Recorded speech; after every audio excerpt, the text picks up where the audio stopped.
नमस्कार दोस्तों, मेरे YouTube channel easily explained everything में आपका स्वागत है। आज हम बात करेंगे ट्रांसमिशन लाइन और ट्रांसमिशन टावर की। इलेक्ट्रिसिटी जनरेशन की एक बहुत बड़ी समस्या है कि इलेक्ट्रिसिटी जिस समय जनरेट होती है उसको उसी समय यूज करना पड़ता है, क्योंकि इलेक्ट्रिसिटी का स्टोरेज एक बहुत बड़ी समस्या है। तो इलेक्ट्रिसिटी को जिस समय जनरेट करते हैं उसी समय दूसरे एंड पर यूज करने के लिए जिस चीज़ का यूज किया जाता है उसे कहते हैं ट्रांसमिशन लाइन और ट्रांसमिशन टावर। स्क्रीन पर आपको इस समय एक ट्रांसमिशन टावर दिखाई दे रहा होगा। इस ट्रांसमिशन टावर्स का इरेक्शन ही इटसेल्फ में एक बहुत बड़ा प्रोजेक्ट होता है। इस ट्रांसमिशन टावर के वेरियस पार्ट्स को थोड़ा समझ लेते हैं। इस ट्रांसमिशन टावर के ये जो नीचे के पोर्शन को हम लेग कहते हैं, इसके बाद इस पोर्शन को हम डायगोनल कहते हैं, और इसके ऊपर जहां पर ये सकरा हो गया है, ये थोड़ा पतला हो गया है, इस पोर्शन को हम वेस्ट कहते हैं। टावर के इस पोर्शन को हम कहते हैं क्रॉस आर्म। के इस पोर्शन को कहा जाता है बीम। और स्क्रीन पर जो दिखाई दे रहा है, इस बीम और इस क्रॉस आर्म पर जो ये इंसुलेटर लटक रहे हैं, इन्हें इंसुलेटर कहा जाता है या इंसुलेटर स्ट्रिंग। इंसुलेटर स्ट्रिंग इसलिए कहते हैं कि छोटे छोटे पार्ट में इंसुलेटर को जोड़कर एक इंसुलेटर स्ट्रिंग बनाई दी जाती है। स्ट्रिंग के एंड पोर्शन यहाँ पर कंडक्टर कनेक्ट होते हैं, जिसे कहते हैं कंडक्टर बंडल।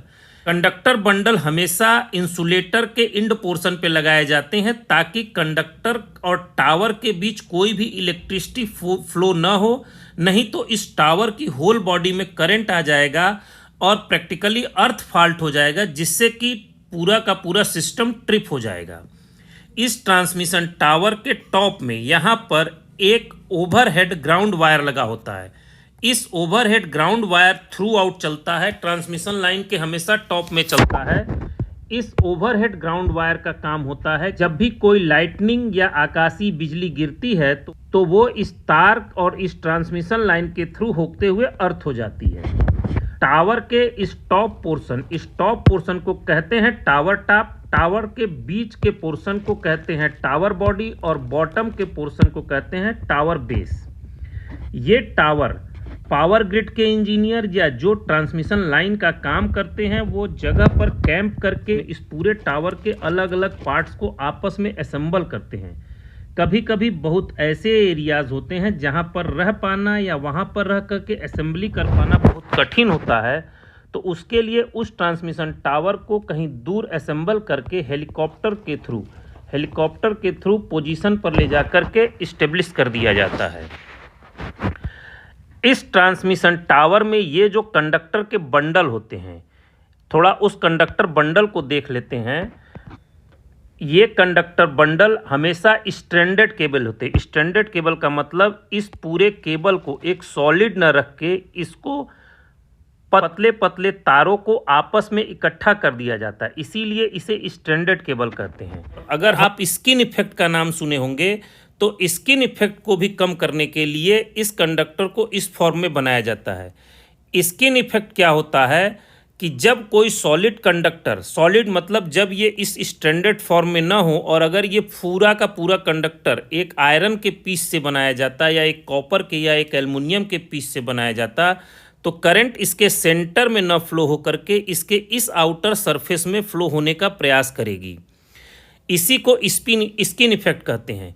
इस इफेक्ट को कम करने के लिए इस कंडक्टर को स्ट्रैंडेड कर दिया जाता है और इस अरेंजमेंट में कर दिया जाता है, जिससे कि कंडक्टर का सरफेस एरिया भी बढ़ जाए, तो कूलिंग भी अच्छी होगी, और इसके अलावा कंडक्टर फ्लेक्सिबल भी हो जाएगा, स्किन इफेक्ट भी कम हो जाएगा। इसके बीच में ये जो एक्स्ट्रा पोर्शन दिखाई दे रहा है, इस पोर्शन में स्टेनलेस स्टील के, जैसे ये पूरा का पूरा कंडक्टर एल्युमिनियम के तार का बनाया जाता है, या कुछ जिंक कोटेड होते हैं, कॉपर कोटेड होते हैं, परंतु इसके बीच में एक स्टील की तार डाल दी जाती है जो इस कंडक्टर को स्ट्रेंथ देती है। इस तरह के ट्रांसमिशन केबल्स को कहते हैं aluminium conductor steel reinforced, ACSR।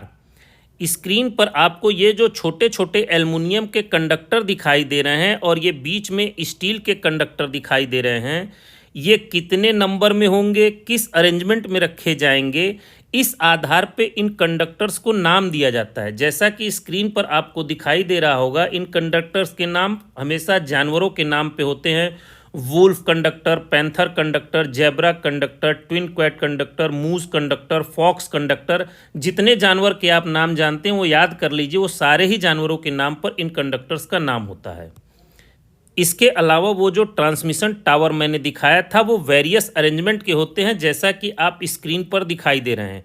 ये लिमिटेड टू इतने ही नहीं होते हैं, और भी तरह के ट्रांसमिशन टावर होते हैं। इन ट्रांसमिशन टावर्स का नाम भी कुछ waist type tower, double circuit tower, guyed V tower, tubular steel pole, guyed cross rope suspension tower, cat head tower, dog head tower, इन्हीं के नाम पर इनका नाम होता है। जनरली जो वेस्ट टाइप टावर होता है वो सबसे ज़्यादा यूज किया जाता है। अब सवाल ये उठता है कि इस ट्रांसमिशन लाइन का काम क्या पावर हाउस से जनरेटेड बिजली को केवल यूजर तक पहुंचाना होता है? नहीं, ये टावर एक नेटवर्क को क्रिएट करते हैं। पावर हाउस में जो बिजली जनरेट होती है, इलेक्ट्रिसिटी प्लांट में जहां पर बिजली पैदा होती है, वो जो बिजली जनरेट होती है वो स्विच यार्ड में आकर पड़ी रहती है, जैसा कि स्क्रीन पर दिखाई दे रहा है। फॉर एग्जाम्पल मान लीजिए कि ये कोई पावर हाउस ए का स्विच यार्ड है, उसी तरह से ये किसी पावर हाउस बी का स्विच यार्ड है, उसी तरह से ये किसी पावर हाउस सी का स्विच यार्ड है। ये ट्रांसमिशन लाइन इन तीनों पावर हाउस को आपस में कनेक्ट करके रखते हैं, और इसी टोटल अरेंजमेंट को हम कहते हैं ग्रिड अरेंजमेंट। आप लोगों ने सुना होगा northern grid, southern grid, eastern grid, western grid. तो ये ग्रिड अरेंजमेंट होते हैं। हमारी कंट्री में 4 ग्रिड हैं, तो ये सारे ही पावर हाउस को आपस में कनेक्ट करके रखते हैं, ताकि अगर एक पावर हाउस ट्रिप हो तो दूसरे पावर हाउस से बिजली कंज्यूमर को मिलती रहे। भारत में अभी तक जो मैक्सिमम ट्रांसमिशन लाइन का वोल्टेज है, इस ट्रांसमिशन लाइन के जो तार होते हैं उसका जो मैक्सिमम वोल्टेज है वो 765 kV तक गया है AC के केस में, और 800 kV गया है DC के केस में। अभी 1200 kV ट्रांसमिशन लाइन पर रिसर्च वर्क चल रहा है, और बहुत ही जल्द समय में आप 1200 kV तक की ट्रांसमिशन लाइंस को देखेंगे। एक थोड़ा सा और जानने वाली चीज़ है, स्क्रीन पर कुछ डाटा दिखाई दे रहे होंगे, इसको थोड़ा मोटा मोटा समझ लीजिए कि अगर 33 kV वोल्ट की लाइन है, अगर 33 kV वोल्ट की लाइन है और वो किसी बिल्डिंग के ऊपर से गुजर रही है, तो उस बिल्डिंग का जो टॉप पोर्शन है उससे कम से कम 3.658 मीटर ऊपर उसे होना चाहिए। इसके बाद अगर 33 kV से अगर ऊपर की लाइन है तो इस डिस्टेंस में 0.035 मीटर पर केवी पर आप जोड़ लीजिए। इसी तरह से इन ट्रांसमिशन टावर के और भी स्पेसिफिकेशन डिसाइड किए जाते हैं कि उनके बीच में कितना डिस्टेंस, ये बताता है कि ट्रांसमिशन टावर के केबल्स के बीच में कितना डिस्टेंस आपस में होना चाहिए। अगर मेरा वीडियो पसंद आया हो तो लाइक, सब्सक्राइब, कमेंट और शेयर जरूर कीजिएगा। धन्यवाद। जय हिंद, जय भारत।